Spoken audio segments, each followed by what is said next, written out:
بابا اشفاق रहमतुल्लाह अलैह ताला लिखते हैं कि हर चीज का सदका है, अक्ल का सदका जाहिल की बातों को बर्दाश्त करना है। हक बात कही, अगर आप जाहिल की बातों का जवाब देंगे, उससे बासो तकरार करेंगे, आर्गुमेंट देंगे, दलाइल देंगे, इल्मुल कलाम करेंगे, इल्म मंतक उसके सामने बयान करेंगे, तो आप अपनी शख्सियत को डैमेज करेंगे, अपनी अक्ल को डैमेज करेंगे, अपनी हिकमत और दानाई को डैमेज करेंगे।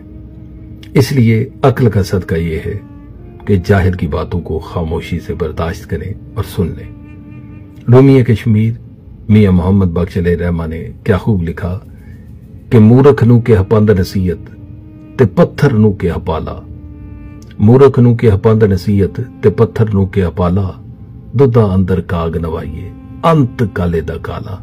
काग कहते हैं कौवे को, अगर उसे दूध में गोते दिलाते रहें उसने काले का काला रहना है। और मूर्ख और जाहिल बंदे को आप जितनी मर्जी इल्म की बातें बताते रहें, दलाइल देते रहें, इल्मुल कलाम करते रहें, वो जाहिल का जाहिल रहेगा।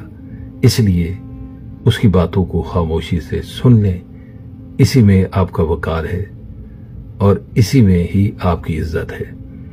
आज की इस बात के साथ खालिद महमूद गोलड़वी इसी यकीन और तयक्कुन से आपसे इजाजत चाहता है कि इस बात को दूसरों तक लाजमन शेयर करेंगे, अपना ख्याल रखेंगे, अपनी दुआओं में इस बंदा खाकसार को याद रखेंगे और ये बात जरूर जहन नशीं रखेंगे कि की मोहम्मद से वफा तूने तो हम तेरे हैं, ये जहां चीज है क्या लोहो कलम तेरे हैं। अल्लाह ताला आपका और मेरा हामी नासिर, अल्लाह निगहबान।